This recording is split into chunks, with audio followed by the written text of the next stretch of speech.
ሰላም ጤና ይስጥልኝ የተከበራችሁ የተወደዳችሁ ውድ የትኩስ መረጃ ሁለት ቤተሰቦች እንደምናላችሁ በያላችሁበት የዓለም ጫፍ በያላችሁበት የዓለም ዳርቻ ሁሉ ሰላማችሁ እንዲበዛ ዘወትራዊ ምኞታችን ነው። ዛሬም እንደተለመደው በአዲስና ሰበር መረጃ ወደ እናንተ መጥተናል። በዛሬው መሰናዳችን ተወዳጁ ጋዜጠኛና የሰይፉን በኢቢኤስ ድምቀት የሆነው ሰይፉ ፋንታሁን በአሁኑ ሰዓት ከኢቢኤስ ሊለቅ እንደሚችል አሁን ላይ እየወጡ ያሉ መረጃዎች ያሳያሉ። ከዚህ ጋር በተያያዘ ሰይፉ ከኢቢኤስ የሚለቅበትን ምክንያትና የመጨረሻ መዳረሻው የት ሊሆን ይችላል የሚለውን በተመለከተ ዝርዝር መረጃ ስላለን በስፋት የምናስመለክታችሁ ይሆናል። ከዚህ ጋር በተያያዘ ተወዳጁ ጋዜጠኛ ሰይፉ ፋንታሁን ከዚህ ቀደም ዩቱብ ላይ በድምጽ ብቻ ሲያደርገው የነበረውን ፕሮግራሙን ወደ ምስል ቀይሮት እንደመጣ ባሳለፈው ሳምንት ሲናገር ተስተውሏል። አሁን ላይ ደግሞ ብዙዎች ሀሳብ እየሰጡ የሚገኙት ሰይፉ ከኢቢኤስ የመልቀቁ ነገር እውን የሆነ ይመስላል። ምናልባትም ከዚህ በኋላ ፕሮግራሙን በሰይፉ ዩቱብ ቻናል ሊቀጥል እንደሚችል አንዳንድ መረጃዎች ያሳያሉ። እነዚህ መረጃዎችም አጠናክረን በስፋት የምናስመለክታቸው ይሆናል። ሌላው ደግሞ ስለ ኢቢኤስ አንዳንድ የተሰሙ አዳዲስ መረጃዎችም አሉ። በአሁኑ ሰዓት የኢቢኤስ ጉዳይ ተካሮ ቀጥሎ ከመንግስት ጋር የገባበት ሰጣ ገባ ወዳልተፈለገ ምዕራፍ እየተሸጋገረ ይገኛል። እነዚህንም መረጃዎችንም በጥቂቱ እናስቃኛቸዋለን። አሁን ብርቱካን ያለችበትም ታውቋል። ከዚህ ጋር በተያያዘ ስለ ብርቱካን የተሰሙ አዳዲስ መረጃዎችም አሉ። ብርቱካን በአሁኑ ሰዓት እናቷ በህይወት እንደምትገኝም አሁን እየወጡ ያሉ መረጃዎች ያሳያሉ። ወንድሟም ተማጽኖት እያቀረበ ይገኛል። እህቴን ተውልኝ እያለ ይገኛል። እነዚህ መረጃዎች ጠቅለል አድርገን እንቃኛለን። እናንተም እስከ ፕሮግራማችን ፍጻሜ ድረስ አብራችሁ እንድትቆዩ በአክብሮት እየጠየቅን በቆይታችሁም ታዲያ ትኩስ መረጃ ሁለትን ሰብስክራይብ እንዲሁም ደግሞ ዘወትር የምንለቃቸውን አዳዲስና ፈጣን መረጃዎች እንድታገኙ የደውል ምልክቷን በመጫን ትወዳጁን ዘንድ በአክብሮት እየጠየቅን እናንተም በዚህ ጉዳይ ላይ የራሳችሁን ሀሳብ አስተያየት በታች በኮመንት መስጫው ስር ዘወትር እንደምንላችሁ አስፍሩንን እያልን ወደ መረጃዎቹ አመራን። በድጋሚ መልካም ቆይታ።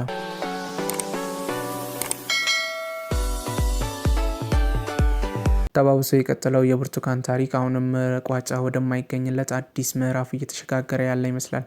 የብርቱካን ታሪክ አሁንም አነጋጋሪነቱ ቀጥሎ በአሁኑ ሰዓት እየሰማን እንደምንገኘው አዳዲስም ሀሰተኛም እውነተኛም መረጃዎች በብርቱካን ዙሪያ ላይ እየወጡ ይገኛሉ። በአሁኑ ሰዓት እየወጡ ያሉ መረጃዎች እንደሚያሳዩት ከሆነ የብርቱካን እናት በህይወት እንዳለች አሁን እየወጡ ያሉ መረጃዎች ያሳያሉ። እነዚህ መረጃዎች ግን እውነት ናቸው አይደሉም የሚለው አሁንም አከራካሪ ነው። ምክንያቱም ደግሞ ከዚህ ቀደም ስለ ብርቱካን ያልተሰሙ አዳዲስ ድብቅ ሚስጥሮች የተባሉ ብዙ የተለያዩ መረጃዎች ወጥተው ልጅቷ ትልቅ እንግልትና ትልቅ መከራ እየደረሰባት ይገኛል። ካሳለፈችው የስቃይ ህይወትም የበለጠ ስቃይ የሆነ ህይወት አሁን ላይ ያሳለፈች ትገኛለች። ከዚህ ቀደም በአዲስ ምዕራፍ የነበሩ ብዙ ፕሮግራሞችን ተመልክቷቸዋል። ብዙዎች ከነበሩበት ሰቆቃና ችግር ወጥተው ወደ አዲስ ምዕራፍ ተሸጋግረው ህይወታቸውን እየመሩ አዲስ ምዕራፍ የተባለበትን ምክንያት ያ ነበረ። ነገር ግን ለብርቱካን ሳይሆን ቀርቶ እጅግ አሰቃቂ ለአንድ ወጣት የማይገባ ካሳለፈችው እንኳን የከፋ ነገር አሁን ላይ በመንግስት እየተደረገባት እንደሆነ ብዙዎች ሀሳብ ይሰጣሉ። ነገር ግን አሁን ላይ ብርቱካን ያለችበትም አይታወቅም። አሁን ላይ የሚወጡ መረጃዎችም እውነት ናቸው ብሎ መቀበል ይከብዳል። ምክንያቱም ደግሞ ብዙ ሀሰተኛ መረጃዎች እየወጡ ይገኛሉ። ባሳለፍነው ሳምንት አንድ ትልቅ የመንግስት ተቋም ነኝ የሚል የደንቢ ዶሎ ዩኒቨርሲቲ ተቋምም የሰራውን ስህተት ተመልክታችኋል። ከነ አያቷ ጠርቷል። ነገር ግን የደንቢ ዶሎ ዩኒቨርሲቲ ፕሬዚዳንት ወጥቶ የተናገረው ጭራሽ የልጅቷን ስም እስከነ አያቷ ጠርቶ መጥቀሱ እጅግ አነጋጋሪ ሆኗል። ምክንያቱም አሁንም ድረስ አሳሳቢነቱ የቀጠለው የብርቱካን ነገር መቋጫ ወደማይገኝለት አዳዲስ የፖለቲካ ምዕራፎች እየተሸጋገረ ይመስላል። በዚህ ጉዳይ ላይ የሚወጡ አዳዲስ መረጃዎች ካሉ ስለ ብርቱካን ደግሞ የሚሰሙ አሁን ወዳለችበት የደረሰችበትንም በተመለከተ የሚወጡ መረጃዎች ካሉ እኛ ለእናንተ ለውድ ተመልካቾቻችን ተከታትለን እናቀርባለን። ከወዲሁ ቃል መግባት እንፈልጋለን። እናንተም ደግሞ እስከዛው ትኩስ መረጃ ሁለትን ሰብስክራይብ ማድረጋችሁ እንዳዘነጉ እያለን ወደ ሌላው መረጃ እናምራ። ከዚህ ጋር በተያያዘ ኢቢኤስ አሁን የገባበት ሰጣ ገባ እጅግ አነጋጋሪና አወዛጋቢነቱ አሁንም ቀጥሏል። ኢቢኤስ በአሁኑ ሰዓት ፕሮግራሙን እንኳን እንዳያካሂድ በመንግስት ኃይላት ተከልክሎ ይገኛል። በዚህ በሳምንቱ መጨረሻ የሚደረጉ ፕሮግራሞችንም ቀረጻ የሚያካሂድበት ቀን ዛሬ ነበረ። ነገር ግን ዛሬ በመንግስት ኃይል ቢሮ ታሽጎና ታጣቂዎች ቆሞ በፌዴራል ሲጠበቅ ነው ያለው። ምክንያቱም ባልተገለጸ ምክንያት የኢቢኤስ ባለቤቶች የሆኑት ግለሰቦችም በአሁኑ ሰዓት በመንግስት ጥላ ስር ይገኛሉ። በህግ ጥላ ስር እንደሚገኙ አሁን እየወጡ ያሉ መረጃዎች ያሳያሉ። ነገር ግን አሁን ላይ ብዙዎችን እያሳሰበ የሚገኘው ጉዳይ ደግሞ ከዚህ በኋላ ኢቢኤስ የመቀጠል እድሉ ምን ያህል ነው የሚለው አሁንም አነጋጋሪነቱ ቀጥሏል። በዚህ ጋር በተያያዘ ደግሞ ስለ ሰይፉ ፋንታሁንም አዳዲስ የተሰሙትን መረጃዎች በጥቂቱ እናጋራቸዋለን። ከዚህ ጋር በተያያዘ ተወዳጅ የቴሌቪዥን ሾው ያለው የሀገራችን ምርጡ የመጀመሪያ ተቀዳሚያችን የሾው ምርጫችን የሆነው ሰይፉ ፋንታሁንም ከኢቢኤስ ሊወጣ እንደሚችል እየተነገረ ይገኛል። የሰይፉ የመጨረሻ መዳረሻው የት ነው የሚለው አሁንም ማሳሰቢነቱ እንደቀጠለ ይገኛል። ምናልባት አሁን ላይ ደግሞ ብዙዎች ሀሳብ እየሰጡ የሚገኙት ሰይፉ ፋንታሁን ወደ አባይ ቲቪ ሊያመራ ይችላል፣ ፕሮግራሙ በዛም ደምቆ ሊቀጥል ይችላል ብለው ብዙዎች ሀሳብ እየሰጡ ይገኛሉ። ከዚህ ጋር በተያያዘ ግን ሰይፉ ቀደም ብሎ ከኢቢኤስ ባለስልጣናት ጋር ትንሽ ግብ ውስጥ እንደገባ የሚያሳዩ አንዳንድ ድብቅ መረጃዎች ወጥተዋል። ከዚህ ቀደም እንደምናስታውሰው ሰይፉ ፋንታሁን የዩቲዩብ ቻናል ከፍቶ ፕሮግራሙን ወደ ዩቲዩብ ሊያዞረው እንደሚችልም ሲናገር ተሰምቶ ነበረ። እንደምናስታውሰው ባሳለፍነው ሳምንት በድምጽ ብቻ የምናውቀው ሰይፉ ፋንታሁንም ፕሮግራሙን በምስልም ጭምር ይዞት ብቅ ብሎ ነበረ። አሁን ላይ የሰይፉ ዕጣ ፈንታ በዚህ ጉዳይ ላይ የተወሰነ ይመስላል። ተባብሶ የቀጠለው የብርቱካንና የኢቢኤስ ጉዳይ አሁን ላይ በመንግስት ትልቅ ተጽዕኖ እየተደረገበት እንደሆነ አሁን ላይ እየወጡ ያሉ መረጃዎች ያሳያሉ። እንደሚታወሰው በትላንትናው ዕለት ኢቢኤስ ቢሮውም ጭምር እስከ መታሸግ ደርሶ ነበረ። ከአየር ሰዓትም እስከ መውረድ ደርሶ ነበር። አሁን ላይ ደግሞ ወደ አየር ሰዓትም ተመልሷል። በዚህ ሰዓት ደግሞ የኢቢኤስ ባለቤቶች የሆኑት ግለሰቦችም በዚህ ሰዓት እንደታሰሩ አሁን ላይ የወጡ ያሉ መረጃዎች ያሳያሉ። ከዚህ ጋር በተያያዘ ፖለቲካው አሁንም ተጧጡፎ ቀጥሏል።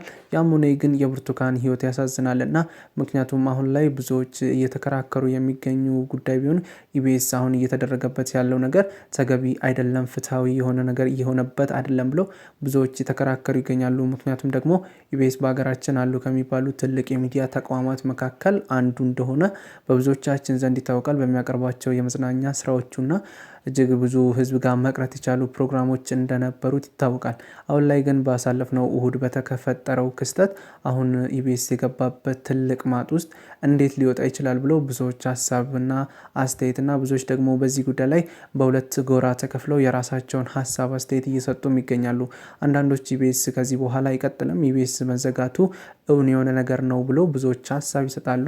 ነገር ግን አንዳንዶች አይ ኢቢኤስ ከዚህ በኋላ ይቀጥላል፣ ኢቢኤስ ከዚህ ችግር ውስጥ ወጥቶ እንደ ቀድሞ ፕሮግራሙ ሊመለስ ይችላል የሚል ሀሳብን ብዙዎች በዚህ ጎራም ተከፍለው እየሰጡ ይገኛሉ።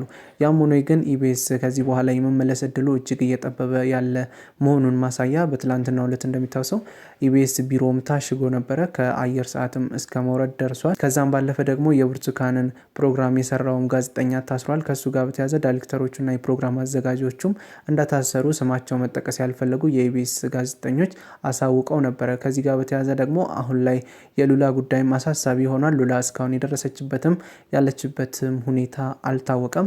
ሉላ ምን ገጠማት አሁንም ድረስ ብዙዎችን ያጠያየቀ ጉዳይ ነው። እኛም በዚህ ጉዳይ ላይ ስለ ሉላ የተሰማ አዲስ መረጃ ካለ ለእናንተ ለውድ ተመልካቾቻችን የምናጋራ ይሆናል። እናንተም ቻናላችንን ሰብስክራይብ አድርጋችሁ እንደ አይነት ትኩስና ፈጣን መረጃዎችን እንድታገኙ በዛውም ደግሞ እናንተም የራሳችሁን ሀሳብ አስተያየት እዚህ ጉዳይ ላይ በታች በኮመንት መስጫው ስር ጻፉልን። ታውሰው ባለፉት ቀናት ኢቢኤስ መግለጫ አወጣ፣ የይቅርታ ደብዳቤ ብለው በስፋት በኢቢኤስ ስም የወጣ አንድ ደብዳቤ ነበረ። ኢቢኤስ ግን እሱ በእኔ ስም የወጣ አይደለም፣ እኔ አልጻፍኩም ብሎ ለዚህ ማስተባበያ ሰጥቶ ነበረ። ነገር ግን አሁን ላይ የኢቢኤስ ነገር እጅግ አሳሳቢ የሆነ ይመስላል። ምክንያቱም ደግሞ ኢቢኤስ ከዚህ በኋላ እንደ ሚዲያ ቆሞ የመቀጠል ነገሩ እጅግ ያሳዝናል። ከዚህ ቀደም እንደሚታወሰው የኢቢኤስ ተፎካካሪ ይሆናል ተብሎ የተጠበቀው አባይ ቴሌቪዥንም ብዙ ጋዜጠኞችን ከኢቢኤስ እያስኮበለለም ይገኛል። ከዚህ ጋር በተያያዘ ብዙዎቹ የኢቢኤስ ጋዜጠኞች ወደ አባይ ቲቪ እየገቡ የራሳቸውን ፕሮግራም እየከፈቱም ይገኛሉ። ከነዚህ መካከል መቅደስ ደበሳይ የምትታወቅ ሲሆን ብዙ ጋዜጠኞችም አሁን ላይ ከኢቢኤስ የወጡበትን ምክንያቱም ከዚህ ቀደም ሲናገሩ ተመልክታቸዋል። ነገር ግን አሁን ላይ የኢቢኤስ ነገር እጅግ አሳሳቢና አሳዛኝ የሆነ ይመስላል። ምክንያቱም ደግሞ ከዚህ በኋላ ኢቢኤስ ላይ የነበሩትን ጋዜጠኞች ደግመን ልናያቸው የምንችልበት ምዕራፍ እየተዘጋ የመጣ ይመስላል። ከዚህ ጋር በተያያዘ ስለ ኢቢኤስም ሆነ ስለ ብርቱካን አዳዲስ የሚወጡ ሰበርና ፈጣን መረጃዎች እንድታገኙ ቻናላችንን ሰብስክራይብ ማድረግ እንዳይረሳ። እኛ ለዛሬ ያዝንላችሁ መሰናዶ ይህን ይመስል ነበረ። ቀጣይ በሌላ ፕሮግራም በሌላ መሰናዶ እስከምንገናኝ ድረስ በያላችሁበት መልካም ቆይታ መልካም ጊዜ ተመኛን። ቸር ሰንብቱልን።